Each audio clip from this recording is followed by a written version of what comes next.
For 4 months, my wife refused to touch me. Said she was too tired. Then at 1 a.m., I saw the blue glow from her phone bouncing off her pillow. She was texting someone. I'm head of cybersecurity. I pulled the logs. The number saved as HR department belonged to our CFO. Seattle rain doesn't actually fall, it just hovers around you like a silent accusation. And on that particular Tuesday night in October, I could feel every molecule of that damp air pressing through the walls of our $3 million smart home while I lay flat on my back at 1:45 in the morning, staring at the ceiling like it had answers I hadn't asked for yet. My name is Ryan Coldwell. I put in 12 years with the Marines before moving into corporate cybersecurity. And I'll tell you this, the silence that can exist between two people sharing a bed at 1 o'clock in the morning hits harder than anything I ever encountered in a combat zone. Emily's back was facing me, same as it had been for 123 nights straight. And before you say anything, yes, I was absolutely keeping count, because that's just how my brain operates when the numbers stop making sense. 9 years of marriage teaches you things you never expected to learn, like the exact rhythm of your partner's breathing when they're actually asleep. And Emily wasn't asleep. Her shoulders were too rigid for that. And there was that unmistakable blue glow bouncing off her silk pillowcase, the one she'd insisted we absolutely needed because regular cotton was apparently beneath us now. She was texting somebody at 1 in the morning and pretending she'd been too wiped out to move. 6 months ago, the version of me from back then would have reached over, touched her shoulder gently, and tried to remind her of who we used to be, two people who couldn't fall asleep without being wrapped up in each other. But I wasn't that guy anymore. I cleared my throat, softly, just enough to signal that I was awake, and spoke to her in that particular careful tone that husbands use when they've learned to treat their own homes like minefields. She didn't flinch. Didn't even fake being startled. She just exhaled this long, heavy sigh, like I'd asked her to climb a mountain rather than simply acknowledge that I existed. I've got an early meeting tomorrow, Ryan, please, she said. And her voice had this quality to it, I can only describe it as a door slamming in your face without anyone physically touching the door. Cold, clipped, irritated, like my presence on my own side of the bed was something she was barely putting up with. 4 months of this, and I'm not talking about the natural rhythm of marriage where sometimes life gets hard and the spark needs a little work. I mean 4 months of my wife treating the idea of touching me like I was carrying something contagious. 4 months of excuses that kept getting thinner and thinner until they were basically see-through. 4 months of watching the woman I'd built everything with slowly become a stranger who just happened to have my last name and use my address. The bed we'd once thought of as our private sanctuary had turned into a no man's land, and she'd made it very clear exactly which side of the line I was allowed to occupy. I got up without another word, because honestly, what was left to say, and made my way to the kitchen for a glass of water. The house was dark except for the soft ambient glow of the smart lighting system I'd installed myself, because engineers do that. We see something that could work better and we fix it. Except whatever had broken between me and my wife was apparently outside my area of expertise. The kitchen calendar caught my eye, and something tightened in my chest when it hit me that today, technically, since it was already past midnight, was the anniversary of our first date. 9 years ago, I'd taken Emily to this small Italian place in the U District, the kind of spot with checkered tablecloths and candles jammed into old wine bottles, and she'd laughed at almost everything I said and looked at me like I was genuinely the most fascinating person she'd ever sat across from. The date wasn't circled on the calendar. She'd either forgotten or stopped caring. And honestly, I wasn't sure which one hurt worse. I didn't sleep. I just sat there in the dark, working through my water and listening to the rain, letting my mind run the way it always does, cataloging patterns, flagging anomalies. Because cybersecurity does something to the way you see the world. You start reading everything as a system. And when any part of a system starts behaving in ways it shouldn't, that's what we call an indicator of compromise. And my marriage, my entire domestic existence, was throwing up red flags like it was trying to win a competition. Morning came wrapped in that flat gray Seattle light that makes everything look like an old photograph taken through a foggy lens. I watched Emily get ready for work the way you'd watch surveillance footage, clinically, detached, looking for data. She spent 45 minutes picking out her outfit. That was 20 minutes longer than her baseline. And she was humming to herself, actually humming, like someone who had something genuinely exciting waiting for them. That something clearly wasn't me, and it clearly wasn't our anniversary she'd forgotten to acknowledge. Her phone buzzed on the marble countertop and she was across the room before the second vibration, her entire body language snapping from casual to alert, the way someone moves when they're expecting a message they've been looking forward to. "Client from the Tokyo office?" I asked, keeping my voice completely flat as I sipped my coffee. "Rough deal with the time difference."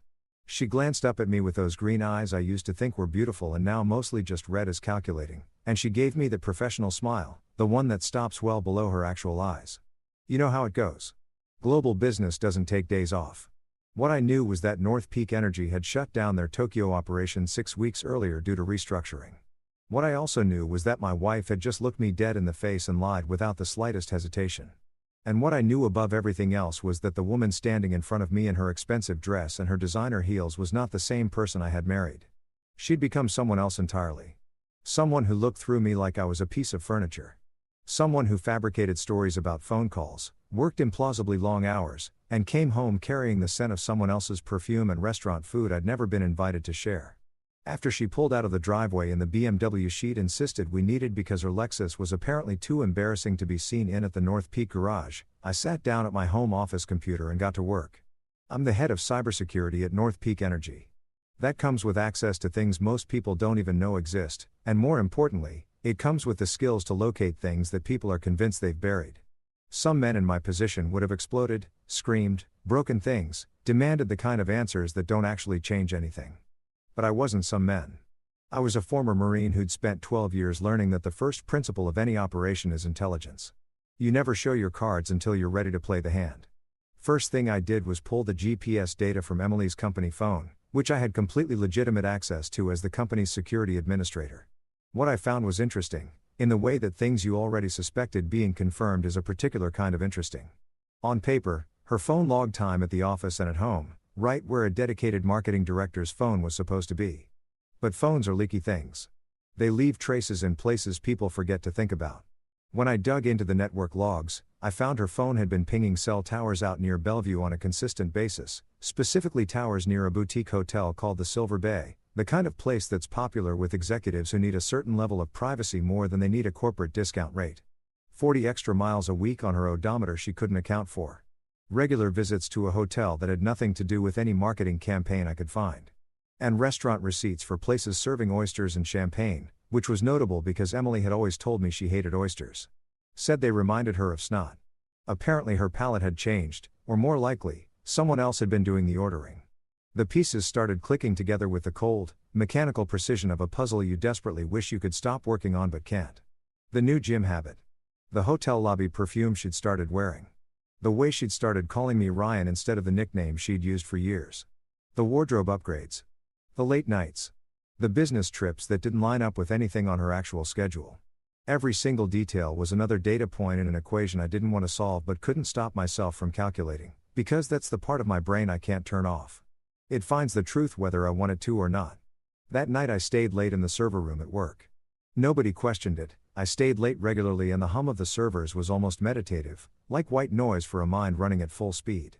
I sat under the blue glow of multiple monitors and pulled up the communication logs for North Peak's corporate phones. As head of security, I had metadata access for compliance and emergency purposes. What I found in those logs made my blood go cold in a way that a combat zone never quite managed. Emily's contact-labeled HR department had been racking up significant activity, which would have been perfectly unremarkable if that number had actually belonged to HR. Instead, it belonged to Nathaniel Blake, our chief financial officer. The kind of guy who wore his success like a weapon, laughed too loud at his own jokes, wore watches that cost more than some people's mortgages, and moved through every room like everyone in it was auditioning for his attention. Nate Blake was also married. 3 kids. A wife who organized charity events and smiled for camera phones at company gatherings with the patient expression of someone slowly figuring out what they'd agreed to. I pulled their message history, and as I read through months of exchanges, I felt something fundamental shift inside me, the kind of deep internal movement you feel in your chest before you consciously understand what's happening. The messages started professionally enough, marketing talk, budget discussions, quarterly projections. Then they evolved, the way these things always do, into something else entirely. Inside jokes. Late night messages.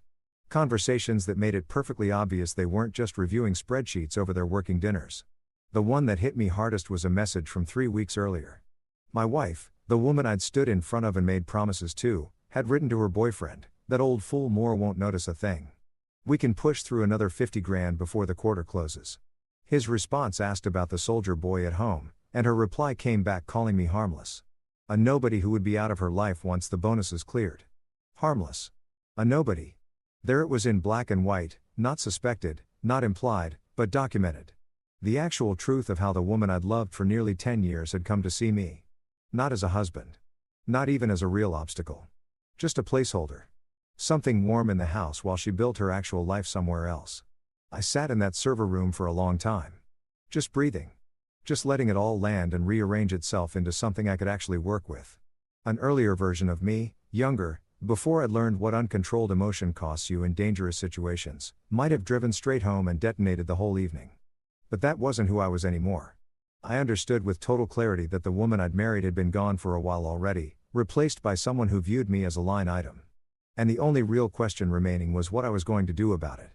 Because here's the thing that Emily and her boyfriend had completely miscalculated about me, and honestly, that most people in my life had miscalculated too. The steady, quiet, low-drama guy who came to work every day and did his job without making a scene. The husband who absorbed excuse after excuse without pushing back. That was not weakness. That was discipline. The same discipline that had kept me breathing through situations that would have finished other people. The same discipline that allows you to function when losing your composure means losing your life. And now I was going to put that discipline to work in a different kind of operation, one where I was going to wait, and watch, and build a case so airtight it couldn't be argued with. And when the moment was right, I was going to take apart everything they'd built with the same methodical precision I'd used to dismantle a hostile network. The weeks that followed were a study in controlled deception on my end, me playing the role of the clueless husband while internally filing away every lie, every slip, every piece of evidence that told the real story underneath. I brought her flowers for our anniversary. Watched her fake a smile and explain that she was too tired to go anywhere. Noted the way she checked her phone about 30 seconds after walking away from me. I told her I understood, that we'd celebrate when things settled down, and I caught a flicker of relief in her expression. Confirmation that she'd long since stopped considering me someone she needed to worry about. There was one dinner during those weeks that I still remember with painful clarity. Emily had come home late again, citing a marathon session with the European team, and I'd made pasta from scratch because that's always been one of the ways I show up for people I love, and those instincts don't just switch off. She barely looked at the plate when she sat down. More interested in her phone than in the hours I'd put in. "This is nice," she said, completely without feeling, pushing the linguine around like she was looking for somewhere to hide it. "You really didn't have to do all this." "It's not an effort when it's for someone you care about," I said back, watching her face for any sign of guilt or even just basic recognition. I found nothing except poorly masked impatience. She left most of her food and excused herself to take a conference call that ran for 2 hours and, based on the sounds coming through the closed office door, involved a lot of laughter that had nothing to do with conference calls. I cleaned the kitchen alone, boxed up leftovers she would never touch, and sat at the counter thinking about when exactly my marriage had become a performance I was required to attend but never actually part of. The next morning I found a receipt in her coat pocket, one she'd meant to throw away. Dinner for two at a restaurant I'd never heard of. The bill showed champagne, oysters, dessert. The kind of spending that says celebration, not client meeting. The date on the receipt was our anniversary. The same night she'd told me she was too exhausted to do anything but fall into bed. She hadn't just forgotten the date. She'd actively made other plans for it, while I sat home watching the hours go by and telling myself that sometimes work really is that demanding. Meanwhile, I kept digging into the financial records, following the thread of money that Emily and Nate had been so careless about concealing. They'd set up a shell company, a marketing consultancy that existed only on paper, and had been routing inflated invoices through North Peak's advertising budget for the past 18 months. The numbers weren't staggering by corporate standards, but they added up. $2.5 million funneled through fake campaigns, ghost vendors, and creative bookkeeping that would make a forensic accountant weep. And the detail that nearly made me laugh out loud, alone in my server room in the dark, they'd done all of it using company systems, leaving digital fingerprints absolutely everywhere, like two amateurs who'd convinced themselves they were criminal masterminds. But it got worse, and of course it got worse. As I kept pulling threads, I found that Emily hadn't only been stealing money and sleeping with her boss. She'd been actively dismantling other people's careers to clear her own path. Internal emails showed her feeding confidential information about competing VP candidates to Nate, giving him material to tank their projects and make them look incompetent in front of Harold Moore, the company's founder and CEO. People who had worked hard and operated with integrity had their careers derailed because my wife wanted a corner office badly enough to burn anyone standing between her and it. Harold Moore was old money and old values. A self-made billionaire who'd built North Peak from a single Montana gas station into a regional energy empire on the strength of stubbornness and an almost religious commitment to doing things right.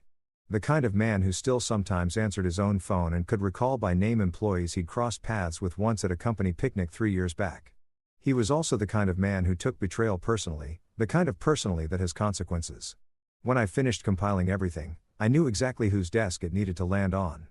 The meeting with Harold happened on a Thursday afternoon in his corner office on the 40th floor, where you could see all of Seattle laid out below like a blueprint of everything he'd built. I walked in carrying a black folder packed with printouts, every email, every transaction, every piece of documentation I'd collected, and set it on his desk without any preamble, because Harold was a man who appreciated getting straight to it. "What's this, Coldwell?" he said, not looking up from his screen. "You putting in for time off or something?" "No sir," I said, keeping my voice steady and professional. "This is an internal security audit documenting potential financial irregularities. Approximately $2.5 million in fraudulent transactions over the past 18 months. That got his full attention. He slowly closed the laptop and looked at me with those gray eyes that had made plenty of opponents sweat across negotiating tables. Harold Moore at 63 still looked like he could handle himself in most situations. There was a reason nobody in the company pushed him twice. "Go on," he said. I laid it out the way I would have briefed a commanding officer, clean, factual, every claim backed by something in the folder. The shell company. The inflated invoices. The paper trail running directly to Nathaniel Blake's personal accounts and from there to a joint fund Emily had access to. The emails where they casually discussed the scheme like they were talking about weekend plans. The communications proving they deliberately undermined other executives to boost Emily's career. And yes, the hotel footage, not because I wanted his sympathy, but because it established the nature of their relationship in a way that gave context to everything else. I'd accessed it through legitimate security channels, the kind of access that technically fell within my role even if I wouldn't normally have had occasion to use it that way. Harold went through the folder page by page, his expression getting harder with each turn. When he finally looked back up at me, I recognized the look on his face from my time in uniform, a man who'd been personally insulted and was already calculating the appropriate response. "Your wife," he said. Not a question. "Yes, sir. Still is, legally. I expect that'll be changing soon." He looked at me for a long moment. I knew what he was checking for, some signal that this was a bitter husband's personal vendetta rather than a legitimate security matter. Whatever he saw in my face must have cleared that concern, because he gave one sharp nod, the kind that means something has been decided. "They picked the wrong man to underestimate, son. They went after someone who knows how to fight without causing a spectacle." He set his hand flat on top of the folder like he was sealing a promise. "The charity gala is Friday. We're going to make an example that this industry won't forget anytime soon." The next 24 hours were a strange suspended state, going through the motions of my life while knowing everything was about to crack open. I went home. Had dinner with Emily. Listened to her narrate her day while knowing that virtually nothing she said was real. She mentioned the gala, said Nate had hinted at a major announcement, and she was practically glowing with anticipation, already picturing the version of Friday night that existed inside her head. "You'll make sure you look presentable, right?" she said, straightening my collar with fingers that felt like they belonged to someone I'd never actually met. "This matters for my career." "Wouldn't dream of embarrassing you," I said. And I meant it in ways she had no way of understanding. Friday arrived with that rare kind of autumn weather Seattle occasionally produces as an apology for all the rain, crisp, clear, almost theatrical. Emily spent the entire day preparing like she was getting ready for her own wedding. Hair salon, nails, makeup artist, the full production. And when she finally emerged in a $3,000 dress purchased with money she'd stolen from the company she pretended to serve, she looked like a magazine cover and felt about as warm as one.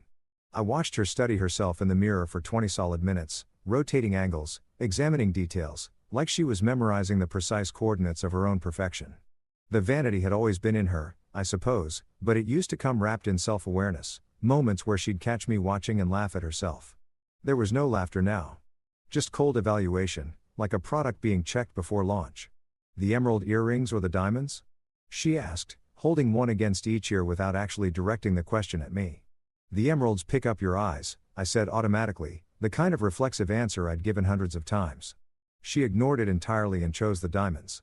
"The diamonds are worth more," she explained to her own reflection. As if that were the only relevant metric, which, I suppose, for her, it had become. We drove to the gala separately because Emily said she might need to stay late for networking and I shouldn't feel like I had to wait around. The real reason was she wanted the freedom to leave with Nate without having to construct an explanation. I accepted the excuse the same way I'd accepted all the others.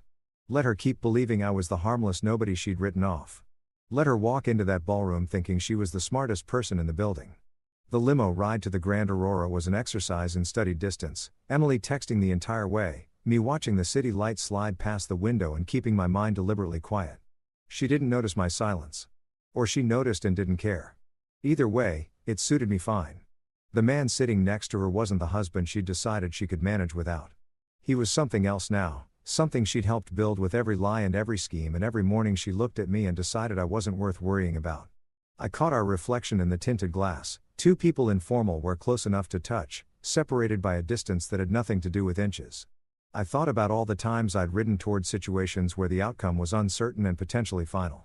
This felt different, but also strangely familiar, that particular stillness that comes before a storm you've spent serious time preparing for. The ballroom at the Grand Aurora was everything you'd expect from a high-end corporate charity event: crystal chandeliers, ice sculptures, servers threading through the crowd with champagne that probably cost more per bottle than a week's groceries for most people. The room was full of investors and board members and executives who all seemed to speak the same private language, the dialect of people who've never had to stress about making rent. Emily transformed the moment we walked through those doors. She became the ideal corporate spouse, poised, magnetic, entirely in her element among people who played exactly the kind of games she'd been playing. I spotted Nate immediately across the room, stationed near the stage with that predatory grin he wore like a badge, looking every inch the polished CFO in his custom suit and his obscenely expensive watch. He caught Emily's eye and gave her a small nod that probably read as innocent to anyone who wasn't actively watching for it. She responded with a slight adjustment of her hair that might as well have been a signal. These two had convinced themselves they were being clever and subtle, when anyone with a functioning brain and a reason to look could read them like a billboard. I spent the cocktail hour making polite conversation with mid-level managers who seemed mildly surprised to discover the cybersecurity director could discuss things unrelated to network architecture. One of them, a woman from accounting named Linda, sharper than her title suggested, asked about Emily with the kind of studied neutrality that told me she probably already had her own suspicions. "Your wife seems to be doing really well," Linda said, watching Emily work the room. "She's certainly made an impression on the executive team." "She has a talent for making impressions," I agreed, keeping my voice perfectly even. And Linda gave me a look that said she understood exactly what I wasn't spelling out. Dinner was an elaborate multi-course affair with the kind of wine pairings that only exist for people on expense accounts. I was seated at a table with board members who spent most of the meal comparing golf scores and discussing vacation homes in Maui. Emily was positioned closer to the stage, flanked by Nate and a couple of other executives who absorbed her every word like she was dispensing rare wisdom rather than running a charm offensive. She glanced at me exactly once during the entire meal, a quick sweep of the eyes to confirm I was still in my designated spot, then returned to her actual audience. The evening moved through its standard paces: speeches about community investment and charitable giving, the usual declarations of commitment to excellence. Emily circulated like someone running for something, introducing herself to board members, laughing at jokes that didn't warrant it, keeping herself in orbit around the stage. She barely registered my presence all night, except to occasionally steer me away from conversations she considered above my station. Around 9 o'clock, Harold Moore stepped up to the stage and the room went quiet in the particular way it does when someone powerful commands attention without trying. He looked distinguished in his tux, the picture of a man who'd earned everything he had, and when he smiled at the crowd there was nothing in his expression to telegraph what was about to happen. "Ladies and gentlemen," he began, his voice carrying easily across the room without any amplification needed. "Tonight we're here to talk about transparency and the direction of this company. But I've always believed you can't build a real future without first being honest about the present." Emily elbowed me in the ribs, her face lit up with anticipation. "This is it," she whispered. "He's announcing the restructuring." I didn't respond. I just watched as Harold nodded to the technician at the AV panel, and the enormous screen behind him blinked to life. Emily went pale so quickly I genuinely thought she might pass out. And from across the room I could see Nate Blake go completely still mid-smile as his own words appeared on a screen the size of a small building, displayed in front of 400 of the most influential people in Seattle's business community. "That old fool Moore won't notice a thing. We can push through another 50 grand before the quarter closes. What about the soldier boy at home? Ryan? He's harmless. A nobody who will be out of my life as soon as the bonuses hit." The silence in that ballroom was total. The kind where you can actually hear the ice shifting in the champagne buckets. And then Harold's voice cut through it like a blade. "These messages," he said, in a tone that was almost conversational, were exchanged between my chief financial officer and my director of marketing over the past several months, as part of a scheme that defrauded this company of over $2 million and deliberately destroyed the careers of several hard-working executives whose only mistake was standing in someone else's way. The screen shifted to financial documents, transaction records, the full paper trail laid out in undeniable detail. A murmur rolled through the crowd like the first tremor before an earthquake, and someone's champagne glass hit the marble floor and shattered with a sound like a starting gun. Then the video appeared. Surveillance footage from the Silver Bay Hotel. Emily and Nate walking through the lobby together, his hand resting low on her back, both of them laughing like people without a care in the world, stepping into an elevator that clearly wasn't taking them to separate floors. The footage was composed enough that it wouldn't air on the evening news, but clear enough in what it showed that nobody in that room could maintain any polite pretense about what they were watching. Nate moved toward the exit, but two security guards stepped into his path like they'd been placed there specifically for that moment, because they had been, since I'd personally briefed them before the event. His expression went from confident predator to pale wreck in approximately 3 seconds, and watching him understand in real time that his entire constructed world was coming apart almost, made up for 4 months of lying awake alone in the dark. Emily grabbed my arm, fingers pressing in hard enough to leave marks, her voice a desperate hiss that she probably intended to be quiet but that carried clearly in the silence around us. "Ryan, do something. This is wrong. These are fabricated. Someone set this up." I looked at her, really looked at her, past the flawless makeup and the expensive dress, all the way to the person she'd actually become. The person who'd called me harmless and a nobody in writing, who'd lied to my face every single day for months without flinching, who'd stolen and manipulated and left a trail of damaged people behind her without a moment of visible remorse. And what I felt wasn't anger. It was something quieter than that. A cold, settled clarity that was almost like peace. "I'm the head of cybersecurity, Emily," I said, making sure my voice carried to the people standing close enough to catch every word. "I personally authenticated every single one of those files. Every one of them is real." I reached down and lifted her hand off my sleeve, slowly and deliberately, the way you'd remove a piece of thread from an otherwise fine jacket. The expression on her face as it finally registered, as she grasped my role in all of this, was something I'll carry with me for the rest of my life. Not with pride exactly, but with the somber recognition that some things, once done, cannot be walked back. Harold's voice came through the speakers again, formal and final now. "Emily Coldwell and Nathaniel Blake are hereby terminated for cause, effective immediately. Their participation in corporate fraud and ethics violations has been reported to the relevant authorities, who are currently waiting in the lobby to continue this conversation." Camera flashes erupted everywhere, a storm of light as every journalist in the room understood they were holding the kind of story that makes careers. Emily stood at the center of it all, the image she'd spent years constructing dissolving in real time around her. Across the room, Nate was being guided toward the exit by security with the kind of firm, practiced grip that made it clear resistance wasn't an option. She turned to me one final time, and I watched the emotions move across her face in sequence, shock collapsing into rage, rage dissolving into something that looked a lot like fear, as she finally understood the full scope of what she'd underestimated. "You did this," she said. Flat. "Certain. You did this," I said back. "I just wrote it all down." The crowd parted as I walked toward the exit, and I didn't look back. Behind me I could hear Emily's voice climbing in pitch as the officers approached, a string of excuses and accusations that nobody around her was paying attention to anymore. But all of it faded to background noise the moment I stepped out into the cool Seattle night and took the first deep breath I'd managed in what felt like a very long time. The next 48 hours were a hurricane of consequences that I watched from a careful remove, like observing a controlled demolition from behind a barrier. Nate's attorney got him out on bail, but his first move was to throw Emily under the bus so thoroughly that their old alliance became a running joke in corporate circles for months. According to his statement, he'd been seduced and manipulated into a scheme he hadn't truly understood, coerced by a woman who'd used her personal appeal to override his better judgment. Which was exactly the brand of spineless deflection I'd expected from a man who'd never voluntarily accepted responsibility for anything. The media coverage was relentless in the way everything is relentless now, every detail picked apart and reassembled and picked apart again until only the outrage and the commentary remain. Someone leaked Emily's corporate headshot, and overnight her face was everywhere, the high-flying executive who had betrayed her company, her husband, and essentially everyone who'd ever done her a favor. The comment sections were predictably brutal, equal parts moral fury and barely concealed satisfaction at watching someone fall from a height they'd worked hard to reach. The colleagues who'd smiled at her in conference rooms and accepted her help with their projects turned on her with a particular ferocity reserved for people who get caught doing what everyone suspected but couldn't prove. The same executives who'd praised her drive and her ambition were suddenly claiming they'd always sensed something was off about her, always knew she was too hungry, too strategic, too willing to step on whatever needed stepping on. The kind of revisionist history that organizations are very good at, everyone rushing to distance themselves from failure while quietly pocketing whatever credit they'd earned from her success. Emily's corporate cards were cut off before she even left the gala. Her accounts frozen as part of the fraud investigation. Her company car flagged for immediate return. By morning, her face was on the front page of every local outlet, and not in the way she'd spent years working toward. The ambitious executive who'd gambled everything on a corner office was now the cautionary tale that HR departments would reference in ethics training for years to come.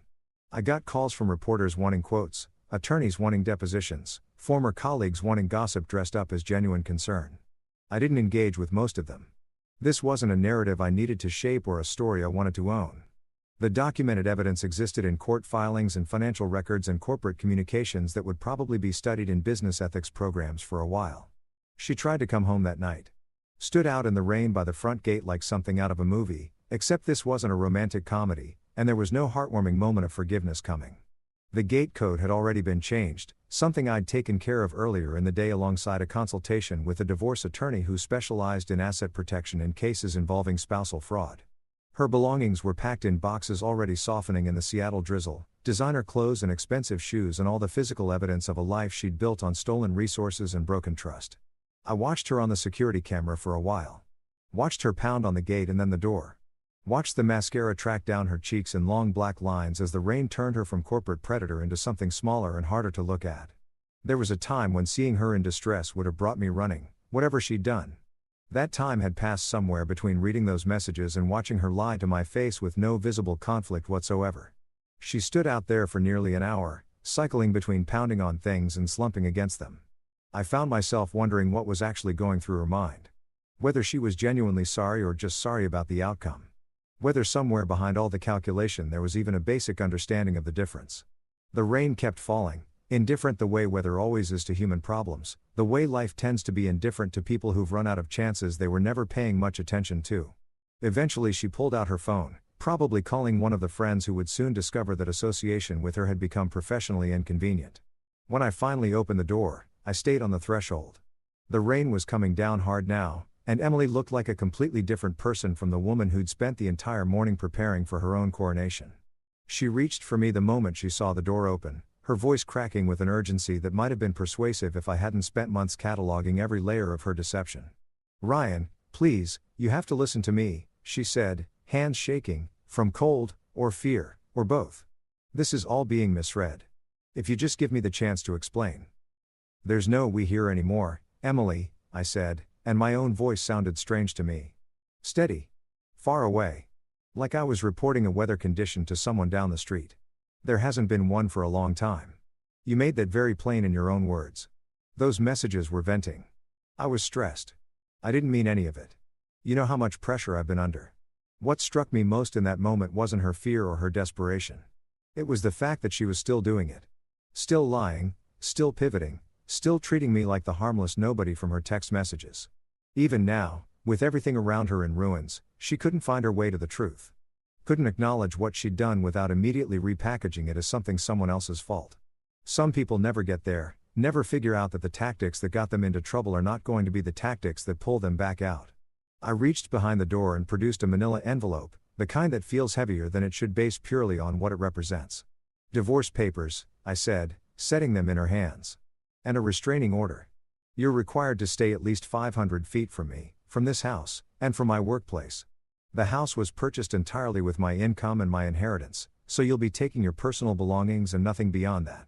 Her face shifted into something harder, the last traces of the charming public persona finally falling away. "You think you can just discard me after everything I put into this marriage?" I almost let that land as funny. Almost let the sheer audacity of it crack my composure. But I held on. "What exactly did you put into this marriage, Emily? An affair with your boss? $2.5 million in company theft? Calling me harmless in writing while you planned your exit? Spending our anniversary with someone else while I sat at home?" I shook my head slowly. "You didn't treat this marriage like something worth protecting. You treated it like overhead. And now you're learning that some losses can't be recovered. You're making a massive mistake," she said, and the warmth was completely gone now, Nothing left but cold venom. I will take you apart in court. I'll walk away with everything. You're welcome to try, I said, and I genuinely meant it. But I'd read those papers carefully before you map out your strategy. My attorney has a very thorough picture of your financial situation, including a few specific transactions that the federal investigators might find worth their time, if they haven't already. The fight left her then, fast, like watching the pressure drop out of a room. She leaned against the doorframe with the envelope held against her chest, and the woman in front of me looked nothing like the executive she'd sacrificed everything to become. I realized, somewhat to my own surprise, that I felt something close to pity. Not because she didn't deserve what was happening, but because I was watching someone arrive at the full weight of their own choices and finally, too late, understand what they'd actually cost. Where am I supposed to go? She asked, and her voice had gone small. That's not something I can answer for you anymore, I said. And I closed the door. The click of the lock sounded like the closing of a chapter. Which is exactly what it was. I stood in the foyer of my empty house and listened to the rain and the muffled sounds of Emily retreating, and I waited for the wave of triumph or vindication, or at the very minimum, satisfaction, to wash over me. What I felt instead was a particular kind of emptiness. The kind you feel when you've been carrying something very heavy for a very long time, and finally putting it down leaves you feeling lighter but also strangely unmoored. I went to the living room and poured myself a glass of whiskey from the bottle I'd been saving for a significant occasion without ever quite settling on what that meant. The first sip burned the right way, and I settled into my chair and watched the rain through the glass and let my mind go quiet for the first time in months. There was still plenty ahead, lawyers, paperwork, probably months of legal proceedings before anything was fully resolved, but that was a problem for a future version of me. The present version had done what needed doing, and was now going to sit in the silence and appreciate that it no longer felt like something pressing down on him. The house felt different. Or maybe I was different. Probably both. The traces of Emily's presence were still everywhere, her design choices, the furniture arranged the way she'd arranged it, but they felt like artifacts from a dig site now, evidence of a previous era rather than part of anything living. I'd change things eventually. Make the space mine in the ways I'd never bothered to push for when I was busy accommodating someone who'd already decided she wasn't staying. The weeks that followed came with their full parade of legal proceedings, depositions, and the kind of paperwork that makes you briefly appreciate the efficiency of more direct solutions. Emily's attorney tried every available angle: workplace pressure, controlling husband, a rotating cast of alternative explanations that might have landed if there hadn't been a documented mountain of evidence suggesting otherwise. The fraud investigation grew to include federal charges once the offshore account surfaced, and suddenly Emily's legal situation was significantly larger than a contested divorce. I testified twice, once for the divorce, once for the federal case, and both times I kept my answers short, factual, and completely resistant to any bait designed to get me emotional or speculative. Her legal team tried to frame me as a vengeful husband who'd manufactured a case out of personal spite. But the forensic accountants had validated everything I'd found, and then identified additional items. By the end of the first week of testimony, even her own lawyers appeared to be going through the motions. The hardest part wasn't the legal proceedings, or the media attention, or the occasional hostile run-in with someone who'd bought Emily's version of events. The hardest part was the quiet. Coming home to an empty house and instinctively reaching for my phone to share something about my day, before remembering that the person I'd shared that ritual with for nearly a decade was simply gone. Not dead, just transformed into someone unrecognizable, someone I wouldn't choose to know even if recognition were possible. Nate took a plea deal that came with significant prison time and financial penalties large enough to erase most of what he'd stolen. His cooperation agreement made it impossible for Emily to claim she hadn't understood the full scope of what they'd been doing. His wife filed for divorce within the week, and word through the corporate network was that she'd sold the house in Medina and moved back to her family in Connecticut with the kids. Another set of people whose lives had been upended by two individuals who'd decided the rules were for other people. I crossed paths with Nate's ex-wife once, about 6 months after everything, in a coffee shop near my office.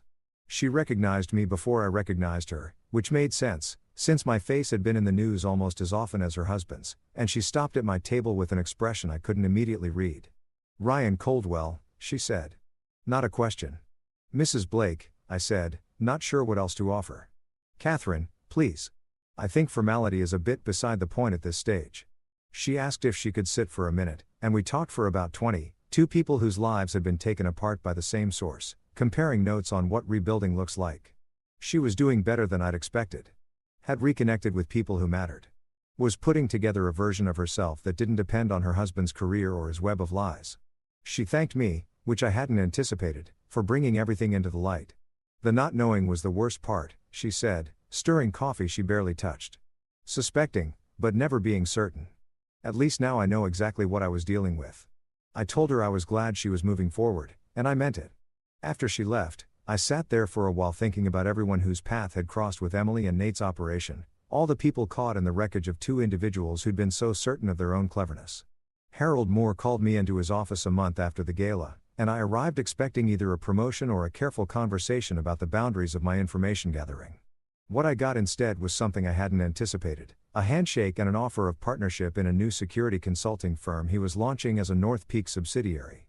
"You managed this like a professional," he said, those gray eyes doing their usual assessment. "No unnecessary drama, no spectacle beyond what the situation required, just clean execution. That's a specific kind of skill. And I could use it." I told him I'd think it over, because I needed time to understand what kind of life I actually wanted to build now that the old one had been cleared away. The money was real and the opportunity was legitimate, but I wasn't sure I wanted to spend the rest of my working life excavating other people's deceptions. There's a tax on that kind of work, a slow erosion of your ability to take anything at face value. And I'd already paid more than enough of that tax. The divorce finalized on a Tuesday in April, 6 months after the night I first noticed Emily texting in the dark.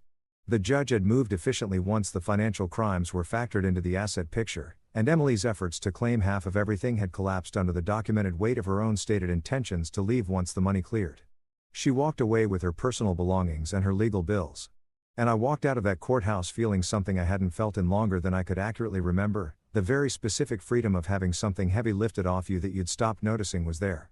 I did take Harold's offer, eventually, after a few months of therapy and genuine reflection and the slow process of figuring out who Ryan Coldwell was supposed to be when he wasn't performing the role of loyal husband to someone who'd never intended to reciprocate the loyalty. The work is challenging and sometimes dark. But it also means other companies don't get blindsided the way North Peak nearly was, that other employees don't lose their careers to people willing to destroy them for a title, that other families don't get dismantled by people who decided the rules were optional. Emily reached out once, about a year after everything concluded, through an intermediary, because the restraining order was still active. She wanted to apologize, apparently. Wanted closure or forgiveness or whatever it is that makes the weight of bad choices feel lighter. I never responded. Not because I was still carrying the anger that had burned out long ago, leaving something quieter and more complicated in its place. But because there was genuinely nothing left to say. She'd made her choices. I'd made mine. The consequences had landed where they should. Going back over any of it would have been like pressing on a wound that had finally started to close. Last I heard, she was working at a small marketing firm somewhere in Arizona, starting from nothing and rebuilding whatever she could from what remained of her reputation. Some part of me hopes she finds her way, not for her sake particularly, but because the possibility of people actually changing is something worth believing in, even for people who spectacularly wasted their first opportunity. But that part of me is small and quiet, and it doesn't keep me awake the way her betrayal used to. These days, I sleep well. The bed doesn't feel like a contested territory anymore, it's just a place to rest. I've started seeing someone, a veterinarian with laugh lines around her eyes and a total inability to tell a convincing lie about anything. And sometimes I notice myself being surprised by how uncomplicated things can be when both people are genuinely invested. The house has changed too, new paint, new furniture, enough differences that it no longer functions as a monument to a marriage that failed. I kept a few things, practical items that were mine before Emily and remained mine after her. Almost everything we accumulated together is gone, donated, sold, or simply let go. Starting over at 41 wasn't the plan. But then again, almost nothing about the past year went according to any plan I'd made. And I've learned to be okay with that. Sometimes I think back to that night in the ballroom, the exact moment the floor dropped out from under everything. And I try to identify what I was actually feeling as I watched Emily's carefully built world come apart in real time. What I remember isn't triumph. It isn't revenge. It isn't even particular satisfaction. What I remember is exhaustion. The deep, bone-level tiredness of being finally, completely finished with a fight I'd never asked to have. She'd turned our marriage into a war. I'd won. But winning didn't feel like victory. It felt like walking away from a wreck you hadn't been driving. I'm not telling this story to cast myself as the hero or to reduce Emily to a villain, though she was certainly not the protagonist of our particular chapter. I'm telling it because people reveal who they are in the small moments long before they reveal it in the large ones. And the actual failure of my marriage wasn't the affair, or the fraud, or the very public unraveling at the gala. The real failure was all those smaller moments, the quiet dismissals, the accumulated disrespects, that I chose to let go because acknowledging them would have meant acknowledging that something was fundamentally broken. By the time she was writing me off as harmless in messages to her lover, she'd been treating me as harmless for years. And I'd allowed it, because the alternative required a kind of honesty I wasn't ready for. That's the thing I carry forward with me now, into this new chapter with its hard-earned clarity and its actual possibilities. Pay attention to the small things.